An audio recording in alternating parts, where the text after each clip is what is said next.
Bonjour et bienvenue à l'école du jeu. Mon nom est Sylvain et aujourd'hui on regarde un gros jeu. Pas un gros jeu parce qu'il est long, pas un gros jeu parce qu'il est complexe, un gros jeu parce que la boîte est absolument gigantesque. Donc aujourd'hui je vais parler... on va laisser la place. Je vais parler du jeu Mechs vs Minions. Donc c'est un jeu de 2 à 4 joueurs qui a été sorti par la compagnie Riot Games. C'est un jeu qui dure environ de 60 à 90 minutes, c'est un jeu en fait coopératif, qui utilise des mécaniques de programmation de mouvement, de pouvoirs variables, des choses comme ça. Le jeu est également un jeu avec des scénarios. Donc dans la boîte, il va y avoir une dizaine de scénarios qu'on va pouvoir faire. Après ces 10 scénarios-là, il y a toujours une façon, donc c'est pas un jeu de type Legacy, là, donc on va pouvoir continuer à jouer, c'est juste que les différents modules, ça ajoute des différents modules au jeu. Donc ça commence plutôt simple, puis plus ça va se complexifier. Salut la gang! Salut la gang! Salut la gang! Et bienvenue à l'école du jeu.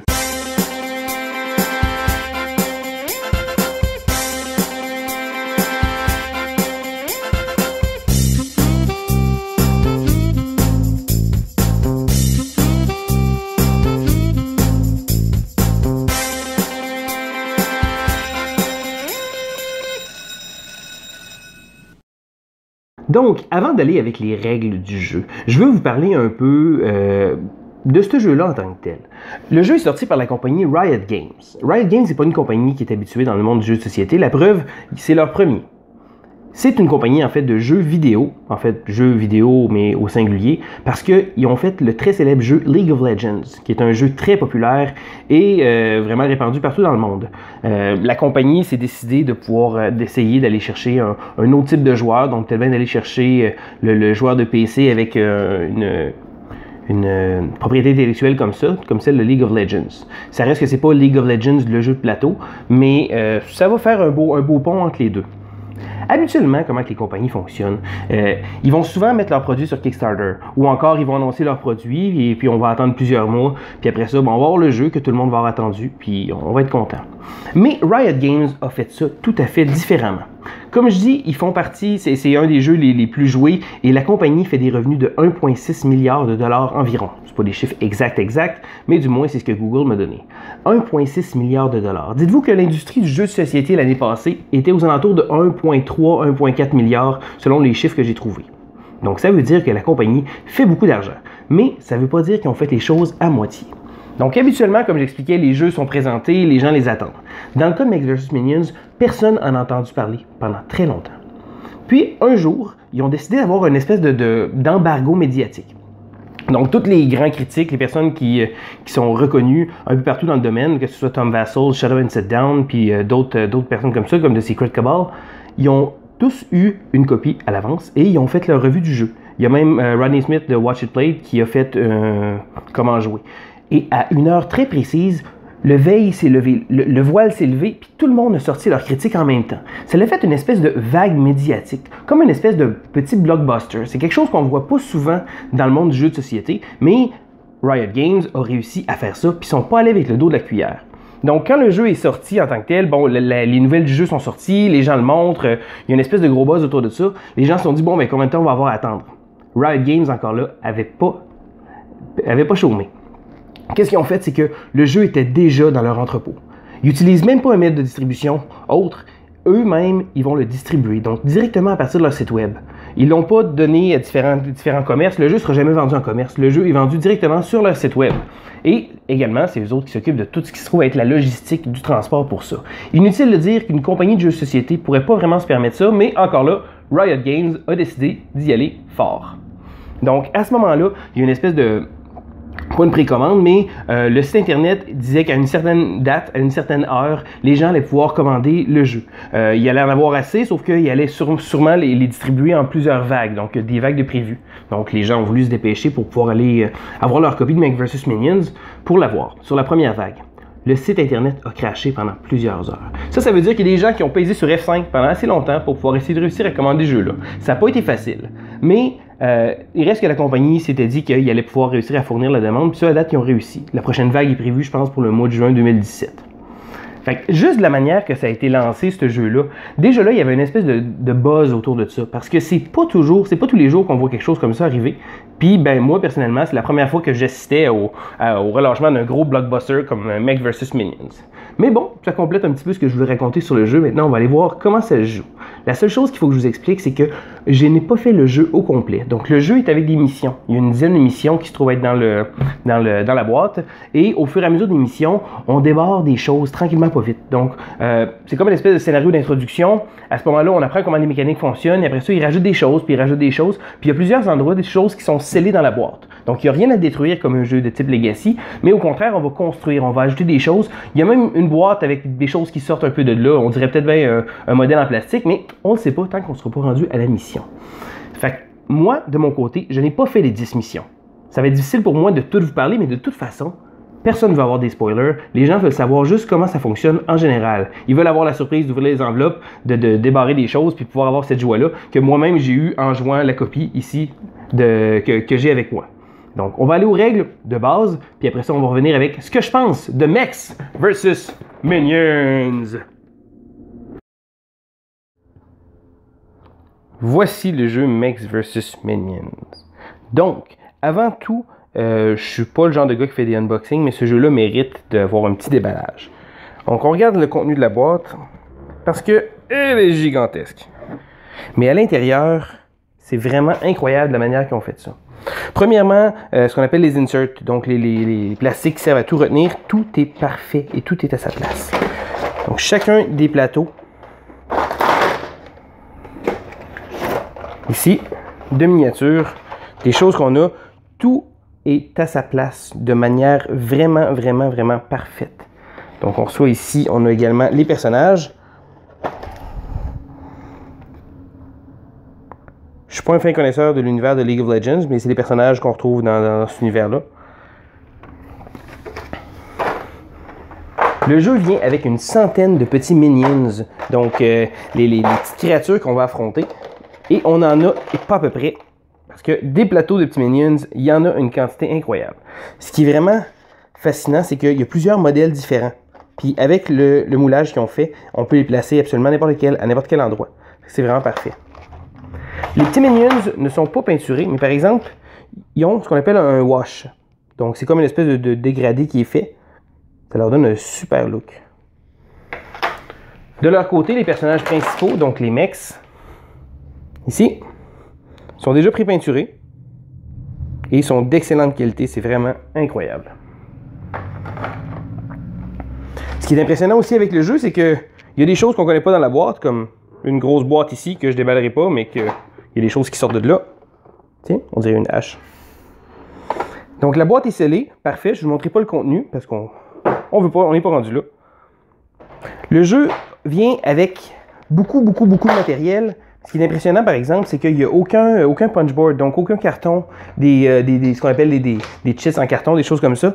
Ils ont inclus des pièces en métal. Donc, il y a des petits engrenages comme ça en métal. Il y a également des petits socles de cristal en plastique. Donc, tout est vraiment, vraiment magnifique. Même jusque les dés du jeu, qui sont vraiment beaux. Encore là, je vais vous montrer ici vite. Mon but, c'est pas de tout vous montrer le matériel. Mais la quantité et la qualité est vraiment impressionnante pour ce jeu-là. Donc, on en a pour notre argent. Encore là, ils se sont dit, on va pas avec le dos de la cuillère. On va faire de quoi et de qualité, pas à peu près.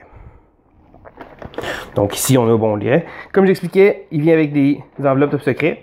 Encore là, je ne les ouvrirai pas. Il n'y aura aucun spoiler ici qui va être fait. Moi-même, je n'ai même pas terminé encore le jeu. Donc, je vais vous montrer comment ça marche dans quelques instants.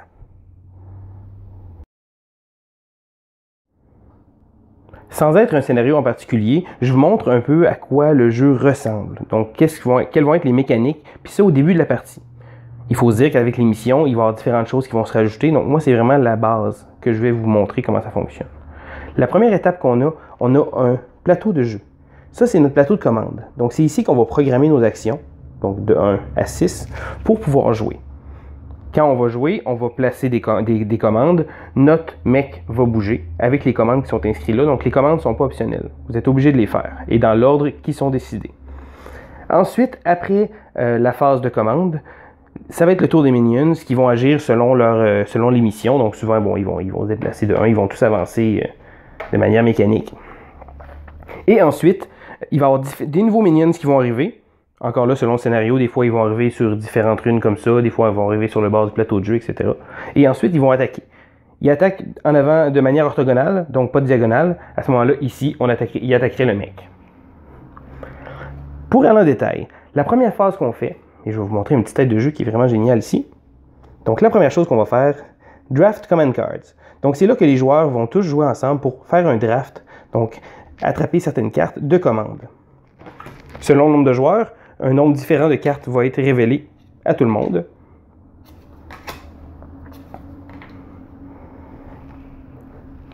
Ensuite, les joueurs vont devoir réussir à s'arranger entre eux autres parce que c'est ces cartes-là qu'il faut qu'ils se divisent. Donc, chaque joueur va devoir choisir une carte qu'il va prendre pour lui. Donc, exemple, moi, je choisirais la première ici, le Flame Splitter, et va choisir de la placer sur n'importe quelle de ces lignes de commande. Donc, pas besoin de commencer par le 1. On pourrait commencer, exemple, par le 4. Donc, quand ça va être le tour que notre minion l'active, il ne se passera rien. Ici, il va faire cette action-là, et ça va continuer comme ça. Mais au courant de la partie, on va rajouter des actions de plus en plus sur notre plateau de commande. Si on veut en prendre une, on peut toujours détruire une commande qui était mise avant pour pouvoir la remplacer et la placer. Les cartes aussi servent, on peut réparer du dégât avec les cartes rouges et bleues, et les cartes jaunes et verts servent à pouvoir inverser des cartes. Donc, si jamais on voudrait changer l'ordre de commande. Parce que ça, c'est la base même du jeu. On ne pourra pas le changer. Il va toujours falloir partir de 1 et aller de l'avant. Si on veut, on peut avoir des cartes, faire des mises à jour. Donc, si la carte est de la même couleur, on peut la placer par-dessus. Qu'est-ce que ça va faire? Premièrement, ça va annuler l'effet de la carte en arrière. Et maintenant, on va avoir un effet, mais de niveau 2. Donc, on peut voir ici, selon le nombre de petites boules de feu, c'est niveau 1, niveau 2, niveau 3. À ce moment-là, plus l'attaque est de haut niveau, plus elle va être forte. Il faut se rappeler que la carte n'a pas besoin d'être identique. L'important, c'est que ce soit de la même couleur. Et c'est toujours la carte qui va être sur le dessus qui va compter pour l'habilité. Donc à ce moment-là, c'est l'habilité Flame Splitter. Et en arrière, Fuel Tank, lui, il est plus actif. Mais ça rend celui-là niveau 2. Là, on se dit, mais mon Dieu, il y a beaucoup de cartes, c'est incroyable. En fait, c'est relativement simple. Les cartes, il y a des cartes de 4 couleurs différentes. Donc il y a les rouges, les verts, les bleus et les jaunes. Chaque carte a une carte qui tourne, une carte qui se déplace et une carte qui attaque. Donc, dans tout ce paquet de cartes-là, en fait, il y a seulement 12 cartes, pardon, mathématiques 101. Donc, il y a 12 cartes seulement qu'on va retrouver. Ça rend les choses assez faciles parce qu'au départ, on s'attend, oh, ça va être compliqué, il va falloir faire beaucoup de lecture. Mais ultimement, au final, c'est juste ces cartes-là qu'on va avoir. Donc, toutes les cartes, chacune des couleurs vont tous avoir des actions pour pouvoir tourner, bouger et attaquer. Quand on prend une carte pour se tourner, donc exemple, ici je prends le Memory Core, donc ça va être « You must turn 90 degrees ». Donc vous devez vous tourner de 90 degrés. C'est pas optionnel. Il faut absolument que vous tourniez votre mec de 90 degrés. Oui, ça va sûrement faire en sorte que ça mêle toute votre programmation. Peut-être que vous ne vouliez pas aller là du tout parce que vous vouliez avancer, mais vous êtes obligé de le faire. Un peu comme beaucoup de jeux de programmation, le jeu est assez, je dirais pas chaotique parce que c'est un chaos qu'on peut programmer, mais souvent les choses ne vont pas aller comme on le veut. Il faut également savoir que si nos mecs se font endommager par les petits minions, on va piger des cartes de dégâts. Les cartes de dégâts viennent en deux types. Le premier type, avec la petite poubelle en haut ici, dit que quand on va la jouer, ça va être immédiat. Draw 2 damage cards. Wow, ça c'est pas bien. Exemple, ici, reorder your command line. Donc, il faut échanger. Donc, le jeu nous dit échanger le 3 et le 4. Ça va faire en sorte souvent que ça va tout briser votre belle programmation que vous avez pris le temps de faire. Également, ça se peut qu'on en ait des cartes comme ça ici. La petite disquette marque. On va lancer un des 6 et la carte va venir se placer par-dessus les actions qui étaient là. Donc, exemple ici, ça nous obligerait absolument à bouger de 3 espaces et après de tourner de 180 degrés. Oui, vous allez vous ramasser dans un coin de mur, vous allez tirer des missiles dans un coin de mur, puis pendant ce temps-là, ben, vos amis vont vous demander qu'est-ce que vous faites. Mais c'est la joie des jeux de programmation. Donc, comme j'expliquais avant, si on veut les cartes de dommages, on peut les détruire. Il y a certaines cartes qui nous permettent de pouvoir enlever des points de dégâts. Donc, les cartes bleues et les cartes rouges vont servir à ça avec l'habilité secondaire Scrap, Repair 1 Damage. Donc, il y a les actions de se déplacer. Il y a les actions également pour avancer. Donc, avec chacun des mecs, exemple, l'action Blaze qu'on reconnaît le petit logo ici de la flèche en avant, va nous dire souvent, bon, on avance un certain nombre de cases, on fait des dégâts autour. Je tiens à dire que les illustrations sont vraiment belles, par exemple. Ça, c'est des petits minions qui se font complètement griller. Donc, selon le niveau de la carte, elle va souvent faire des effets de mieux en mieux. Exemple, plus de dégâts, plus de créatures, et même réussir à toucher des minions un peu plus loin. Exemple, le X-Matic Aimbot, au niveau 3, on peut prendre un target de n'importe quel de 3 de range. Vous voyez que ça réussit à aller chercher quand même assez loin sur un plateau de jeu. Donc, la base même du jeu, c'est ça. Ce qu'on fait, c'est qu'on draft les commandes. Donc, on met les commandes ici. Ensuite, on les joue. Donc, on les place dans notre plateau de commandes en tant que tel. Et ensuite, à tour de rôle, on exécute les commandes. Donc, comme je disais, on part toujours de 1. On y va. 1, 2, 3, etc. Les commandes ne sont pas optionnelles. Donc, vous allez toutes les faire de A à Z. Chaque joueur va faire son plateau de commandes un après l'autre. Ensuite, c'est le tour des minions. Comme j'expliquais préalablement, les minions, eux, vont se déplacer de manière tout à fait simple par en avant. Il va en avoir des niveaux qui vont apparaître selon les paramètres de mission. Et ensuite, ils vont attaquer. Donc, si vous êtes à côté de lui, ils vont vous attaquer, vous allez piger des cartes de dégâts. C'est comme ça que le jeu se joue. Bon, chaque mission va amener son petit lot de petites choses. On utilise même des fois un autre plateau de jeu. Ici. Donc, chaque fois qu'on va tuer un minion, on va les remplir ici et on va monter de niveau. Donc, les personnages vont pouvoir débarrer certaines habilités. Il y a également un Doom Tracker qui est différemment des missions, qui va servir à différentes choses. Donc, exemple, des fois, c'est un timer ou pour réussir des objectifs. Je n'irai pas en détail des objectifs parce que, ben, de 1, je ne les ai pas toutes faits. Puis de 2, ben, vous voulez vous garder la surprise. Fait que ça fait le tour de comment on joue à Mechs vs Minions sans aucun spoiler. Donc, qu'est-ce que je pense de Mechs vs Minions? Premièrement, je tiens à le dire, peut-être que vous ne l'avez pas remarqué au courant de ma critique, mais je suis vraiment impressionné par la quantité de matériel qu'il y a, la qualité du matériel, puis aussi le prix. Parce qu'il faut se dire que malgré le fait que ce soit un jeu dispendieux, c'est un jeu que la compagnie Riot Games a fait et a vendu vraiment pas cher pour ce que ça devrait être. N'importe quel distributeur, n'importe quel designer de jeu voudrait produire un jeu comme ça, il faudrait facilement qu'on paye le double. Puis ça, c'est vraiment... j'ai jamais vu un jeu d'une grosse qualité comme ça pour le prix qu'ils vendent. Ceci dit, mon avis du jeu, ma note que je vais lui donner. Donc, je lui donne la note de 4 sur 6. C'est un excellent jeu, mais par exemple, j'ai pas joué au complet. Je suis pas mal certain que si je continue les scénarios comme ça, je vais réussir à pouvoir me rendre compte que le jeu a vraiment beaucoup plus que ce qu'il montre. Donc, c'est probablement un 5 à la fin de ces scénarios-là. Pour l'instant, c'est un 4 parce que j'ai pas encore tout vu. Le jeu m'appartient pas, le jeu appartient à mon ami Étienne, puis à chaque fois qu'on fait une partie ensemble, c'est toujours le fun de voir qu'est-ce qu'on déballe. Donc on a terminé une mission, wouhou, on peut ouvrir une nouvelle enveloppe, on peut regarder quelque chose. Fait que je dirais que le jeu a une espèce de catch comme ça, que c'est facile de rentrer dedans, puis inutile de dire que ça donne vraiment le goût de vouloir y jouer. C'est un jeu ça reste un jeu coopératif. Bon, c'est certain qu'il y a il y a des gens qui aiment moins les jeux coopératifs.